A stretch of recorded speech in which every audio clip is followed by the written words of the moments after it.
Hi, Keif. Hey, what kind of car insurance should me and my family have so I know I'm covered in the event of a car crash? That's a good question. So first, there's a couple different types of insurance. There's what's called liability insurance, and then there's underinsured motorist coverage or uninsured motorist coverage.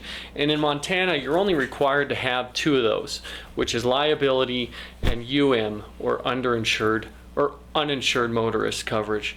And what that means is that if someone hits you without insurance, your insurance will kick in to cover that claim. The minimal policy limits in Montana are $25,000, which is pretty low. And frankly, we recommend purchasing insurance at a minimum of 50, and if you can afford it, 100 or more, depending on your financial situation.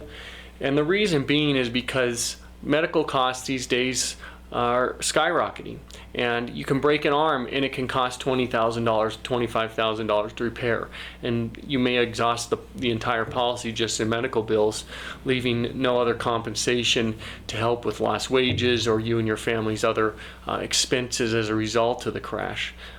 So first off, for liability and your coverage, we would recommend making sure you have a policy that you feel is fit for you and your family, depending on your financial situation, somewhere in the range of 50 to 100 or more if you have the financial ability.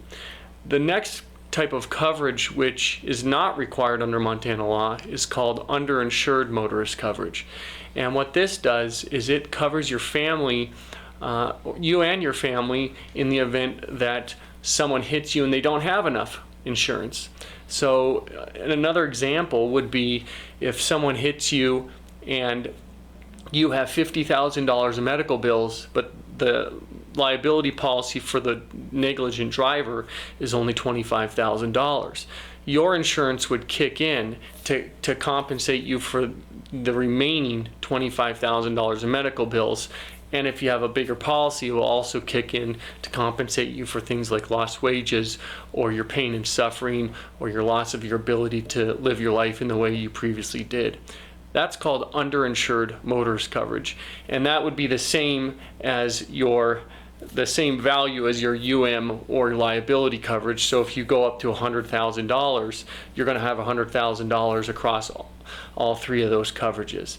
And those are really the three types of coverage that deal with liability and payouts for those. There's another type of coverage called medical payments coverage, which you can get, which will cover medical bills if you're at fault. Even in a case if you hit someone else and you suffer injuries, your med pay will kick in to help cover some of those medical bills. But it also kicks in even when someone else is at fault. You can collect under your medical payments coverage.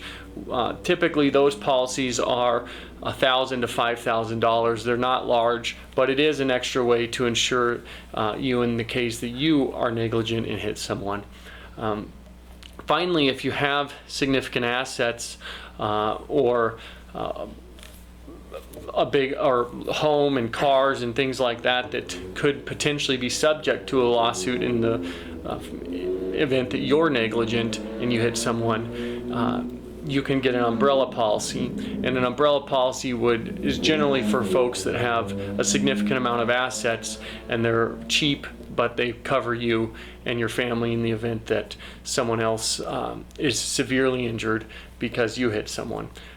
So those are the three types of coverages available. The umbrella would be added on in addition to that, and that's really a decision you and your family need to make based on your financial situations.